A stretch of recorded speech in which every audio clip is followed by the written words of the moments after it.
વાલા ભક્તો, જય સ્વામિનારાયણ. આગલી કથા છે એમાં વચનામૃતનો ઉલ્લેખ કર્યો છે કે પ્રથમ પ્રકરણનું 42મું વચન, 42 નહીં પણ 40મું વચનામૃત. હા, એટલે અહીંયા તમે આગલી કથામાં આ ભૂલ સુધારી લેજો. હવે વચનામૃત 40મું અત્યારે લઉં છું.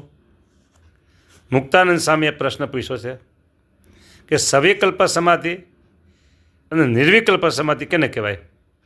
સ્વામિનારાયણ ભગવાને વાત કરી, જેને ભગવાનના સ્વરૂપમાં સ્થિતિ થઈ હોય તેને અશુભ વાસના તો હોય નહીં, ન હોય, ને શુભ વાસના રહી હોય છે. ભગવાનના સ્વરૂપમાં સ્થિતિ થઈ હોય. આ કથા પણ જે સત્સંગમાં ઊંચા ગ્રેડમાં જીવન જીવે છે એ ભક્તોને આ કથા બહુ ઉપયોગી થશે. ઊંચા ગ્રેડમાં જીવન જીવનારા ભક્તોને. હા, તો અહીંયા વાત એવી છે, જેને ભગવાનના સ્વરૂપમાં સ્થિતિ થઈ હોય તેને અશુભ વાસના ન હોય. આ લૌકિક જગતની કોઈ અશુભ વાસના ન હોય, બરાબર. શુભ વાસના રહી હોય છે.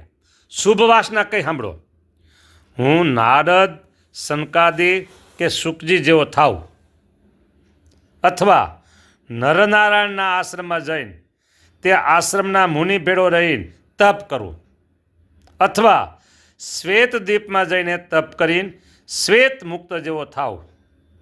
એવી રીતનો જેને વિકલ્પ રહેતો હોય તેને સવિકલ્પ સમાધિવાળો કહીએ. બોલો, અહીંયા આ બધી પરોક્ષની વાત કરી. નારદ, સનકાદિક, અથવા આપણે માનીએ કે હું મુક્તાનંદ સ્વામી જેવો થાવ, હું ગોપાળાનંદ સ્વામી જેવો થાવ, હું ગુણાતીતાનંદ સ્વામી જેવો થાવ. આ પણ એક શુભ વાસના છે. વાસના શુભ પણ વાસના ખરી.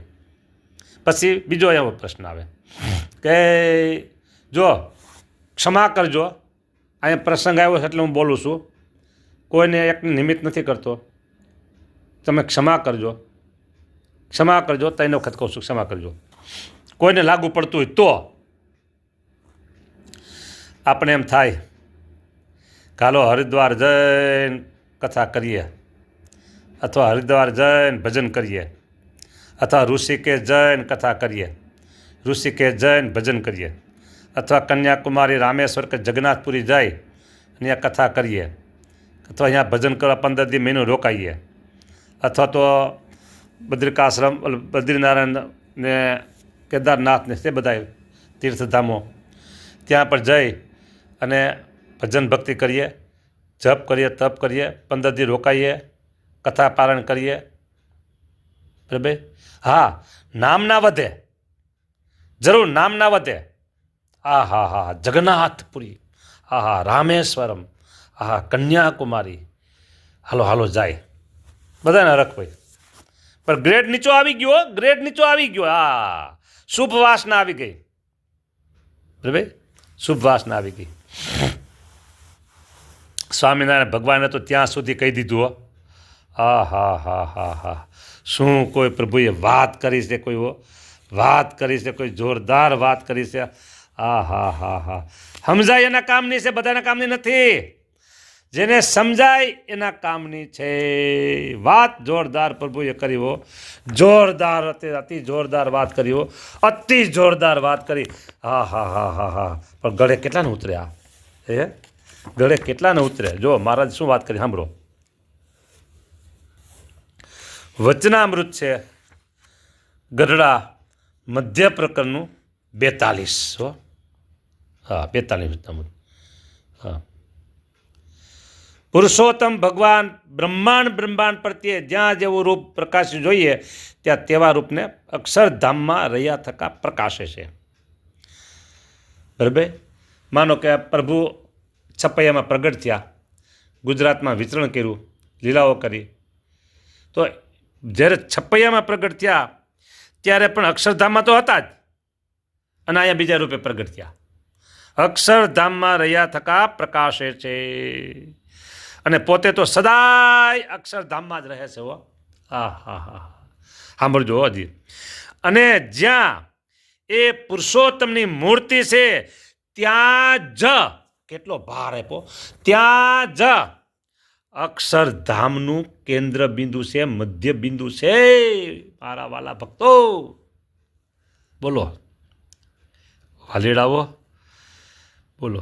હવે સમજો, જે તે સ્થાનમાં, જે તે સ્થળે, જે તે જગ્યાએ, જે તે મંદિરે રહી અને તમે સત્સંગી જીવન કે ઓલ ઓવર શાસ્ત્રોની કથા કરતા હો અને ત્યાં ભગવાન સ્વામિનારાયણની મૂર્તિની પધરામણી કરો, સ્થાપન કરો, બરાબર.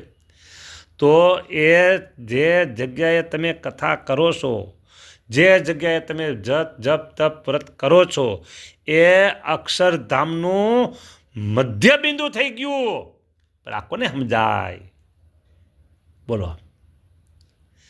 એટલે તો સંતોએ ગાયું છે કે ન ગઈ ગંગા ગોદાવરી કાશી, મને ઘેર બેઠા મળ્યા અક્ષરધામના વાસી. હું તો તપરે તીર્થમાં કાંઈ નવ જાણું, સહેજે સહેજે હું તો સુખડા રે માણું વાલા, સુખડા રે માણું તો સુખડા રે માણું. આહા, અક્ષરધામનું મધ્ય છે, અક્ષરધામનું મધ્ય છે, બરાબર. અહીંયા મહારાજ એમ કીધું કે નારદ સનકાદિક સુખજી જેવો થાવ, અથવા નરનારાયણના આશ્રમમાં જઈને આશ્રમના મુનિ ભેળો રહી તપ કરું. બોલો હે, હા. અથવા શ્વેત દ્વીપમાં જઈને તપ કરીને શ્વેત મુક્તો જેવો થાવ. આહા, આ બધી વાસના કીધી, શુભ વાસના. એવી રીતનો જેને વિકલ્પ રહેતો હોય તેને સવિકલ્પ સમાધિવાળો કહીએ. બોલો, નિર્વિકલ્પ નો આવી, સવિકલ્પમાં આવ્યા. અને જેને એવી રીતનો વિકલ્પ ન હોય, સાંભળજો, હવે ટોપ લેવલની વાત આવી છે, ટોપ લેવલની વાત આવી. સાંભળજો, આવો કોઈ સંકલ્પ ન હોય, પોતે જે છે, જ્યાં છે, જેવી રીતે છે એમ રહે ભજન ભક્તિ કરતો હોય, અને મહારાજને પુરુષોત્તમ નારાયણ સમજતો હોય, સર્વ અવતારોના અવતારી સમજતો હોય, સર્વના કારણ સમજતો હોય, સર્વેના સ્વામી સમજતો હોય, અને સર્વ થકી પર આના જેવા કોઈ નહીં આવા સમજતો હોય, બરાબર. અને અક્ષર બ્રહ્મના સાધર્મે પણ પામીનો. આહા, પોતે આત્મારૂપ થાય, સાધર્મે પણ પોતે આત્મારૂપ થાય, બ્રહ્મરૂપ થાય. ભાવના કરવાની છે. શું?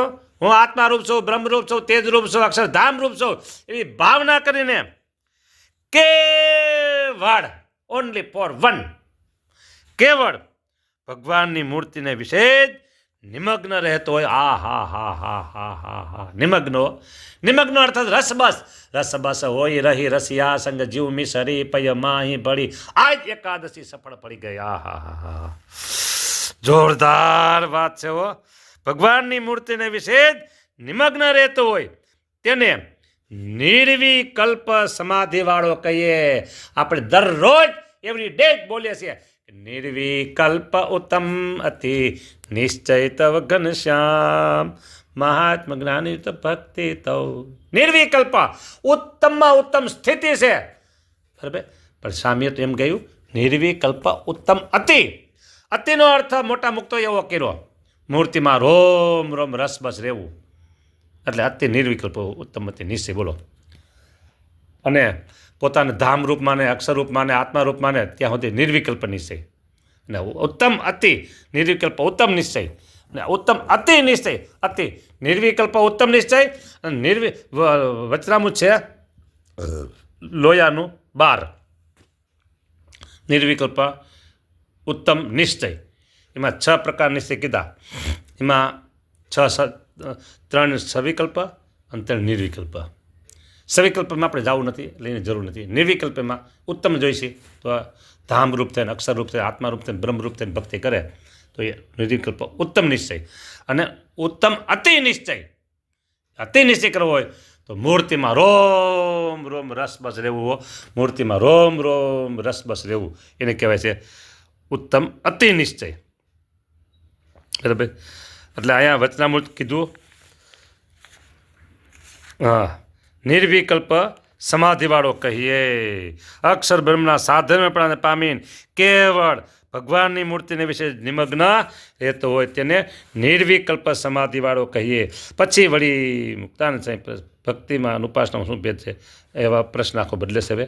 પણ અહીંયા આપણે વાત એ કરવાની છે કે નિર્વિકલ્પ સમાધિવાળો. હવે જો આ આપણી પાસે હજી 2-3 મિનિટ છે, હું થોડીક નાનકડી એક વાત કરી દઉં. 5 મિનિટ છે. નાનકડી વાતમાં એવું છે, સ્વામિનારાયણ ભગવાન જ્યારે આ પૃથ્વી ઉપર ભૂમંડળમાં ગુજરાતમાં ખાસ કરીને વચારે વિશેષ આ ગુજરાતમાં દર્શન આપતા હતા મનુષ્ય રૂપે વિચરણ કરીને, ત્યારે લોજ પછી માંગરોળ કાલવાણી વગેરે ગામોમાં ભગવાને સમાધિ પ્રકરણ ચલાવ્યું હતું. પ્રારંભિક આરંભકાળમાં સમાધિ પ્રકરણ ચલાવ્યું હતું અને સમાધિ થઈ જાય ત્યાર પછી પણ ઘણાને ક્યારેક ક્યારેક પ્રસંગ સમાધિ કરાવતા. એ સમાધિના પ્રકરણમાં બરાબર સમાધિ થઈ જાય, દેહ જળવત થઈ જાય, લાકડા જેવું થઈ જાય, પડી જાય, હાલે નહીં, ચાલે નહીં, બોલે નહીં, કાંઈ ન થાય. હવે આવી સમાધિ અત્યારે કોકને થઈ હોય, સમજો 100 સાધુ બેઠા હોય, 100 હા 100 સાધુ બેઠા હોય, એમાં આ સેવક પણ વચ્ચે બેઠા હોય.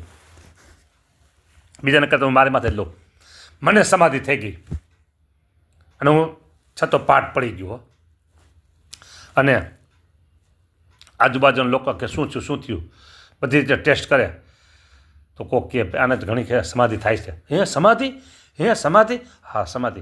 બધા લોકો જો આવે ચમચા બધું કરે, સમાધિ સાચી બધી.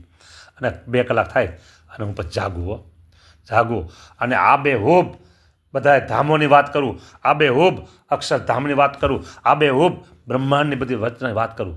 અહીંયા સમાધિમાં ગયો જોઈએ એવો વાત કરું, બોલો બરાબર. અને ચારે બાજુ મને માણસો ફરી વળે અને મીડિયાવાળા પણ અત્યારે આ સમય હોય તો મીડિયાવાળા પણ આવી આમે તરત દંડિકા ધરે, સમજા ને. બોલો તમારો અભિપ્રાય કહો, તમારો અનુભવ કહો, આમ કહો.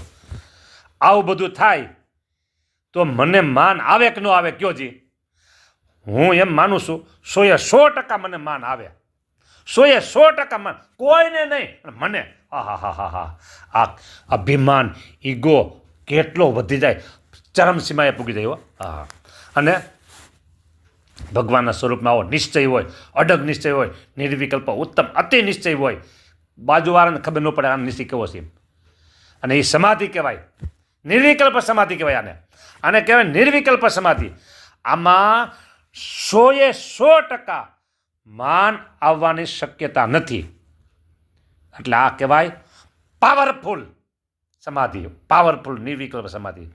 અને ઓલી સમાધિ જે દેહ કરીને પડી જાય ને એમાં 100% શક્ય છે માન, ઈગો, અભિમાન, અહંકાર આવે જ. એટલે સ્વામિનારાયણ ભગવાને આ સમાધિને વિશેષ ગણી છે, ઉત્તમ ગણી છે. હા, આ સમાધિને બોલો. હવે તમારે જો સમાધિ કરવી હોય બરાબર તો બધા જ ઠેકાણેથી તમારે તમારા આસ્થાના દોરા તોડવા પડે અને ઓનલી ફોર વન, એક ને માત્ર એક સ્વામિનારાયણ ભગવાનને વિશે લગાવ કરો, નિશ્ચય કરો, આસ્થા કરો, આશરો કરો, દ્રઢાવ કરો બરાબર. હવે તમને આવો નિશ્ચય છે એની એક પરીક્ષા આવી પણ થઈ શકે. નિશ્ચય તમારો કેવો એટલો પાકો છે, કેટલો કાચો છે, એમાં પરીક્ષા એવી હોય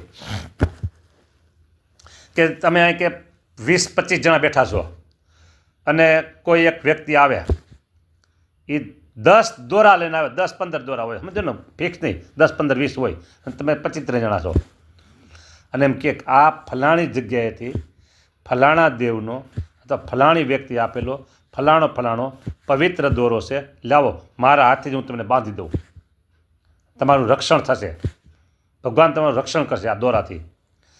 જો તમે લાંબો હાથ ધર્યો એટલે નિશ્ચયમાં ટકાવારી ઘટી ગઈ. કારણ કે તમે જે ગળામાં કંઠી પહેરી છે ને એ કંઠીની તમને કિંમત ન રહી. કંઠી કોની છે? આશરો કેનો છે? નિશ્ચય કેનો છે? બરાબર. આ મંગલસૂત્ર જે ગળામાં કંઠી છે, મંગલસૂત્ર છે બરાબર. મંગલસૂત્ર એને ગળામાં હોય કે જેની ઉપર પતિ હોય. તો તમારો પતિ સમર્થ સ્વામિનારાયણ ભગવાન છે, એ તમે રક્ષા નહીં કરે, કંઠી ગળામાંથી નહીં કરે કંઠી રક્ષા તમારી, તો તમે બીજાનો દોરો લેવા લાંબો હાથ કર્યો. હા, એક વાત છે, મહાપૂજા હોય, બીજા કોઈ માંગલિક પ્રસંગ હોય ત્યારે કાંડું બાંધે, એ વાત અલગ છે. મહાપૂજામાં કે માંગલિક પ્રસંગમાં તમારા હાથે કાંડું બાંધે, દોરા બાંધે, જે નાળ છડી, એ વાત અલગ છે. પણ તમને એમ થાય કે મારી રક્ષા થાય એટલે આ દોરો બાંધાવું છું, તો તમને ભગવાનનો નિશ્ચય ટકાવારી ઘટી ગઈ તો નિર્વિકલ્પ નિશ્ચયમાં ન આવી શકો. બરાબર? આ પાવરફુલ નિશ્ચય જોઈએ ભગવાનનો. હા, તો એને કહેવાય નિર્વિકલ્પ સમાધિ. અને ભગવાનની મૂર્તિ સાથે રોમ રોમ રોમ રોમ રોમ રોમ રસબસ રહેવું. રસબસ હોય રહી રસી, એમ રોમ રોમ ભગવાનમાં રસબસ રહેવાનું. હા, હાલે છે, ચાલે છે, જુએ છે, બોલે છે, જમે છે, ભમે છે. કોણ? તો મહારાજ ભગવાન. મને ભગવાને પોતાની મૂર્તિમાં રાખ્યો છે. હું તો અખંડ મૂર્તિમાં જ છું, અખંડ મૂર્તિમાં જ છું, અખંડ મૂર્તિમાં જ છું. હાલે ચાલે જુએ બોલે તમે. કોણ? ભગવાન, મારા ભગવાન, મારા ભગવાન. હું તો મૂર્તિમાં રહે મૂર્તિનું સુખ લઉં છું. આને કહેવાય નિર્વિકલ્પ ઉત્તમ અતિ નિશ્ચય. વાહ વાલા ભક્તો, વાહ વાલા ભક્તો. ઘણી ખમા તમને હો, હું આ કથા સાંભળો એટલે થેન્ક યુ તમને હો. હા, લ્યો હવે સમય પૂરો થવા આવ્યો છે, તો આપણે શ્રીપતિને કરશું. બોલો. આમાં એ વાત આવી ને આગલી કથામાં જે શ્લોક બોલ્યા એમાં એ વાત આવી, સરસ મજાની વાત આવી. આજની બંને કથા અતિ જોરદાર, અતિ જોરદાર, અતિ જોરદાર બંને કથાઓ છે. હા હા હા હા, તમારા સ્નેહી ભક્તોને મોકલજો. જય સ્વામિનારાયણ.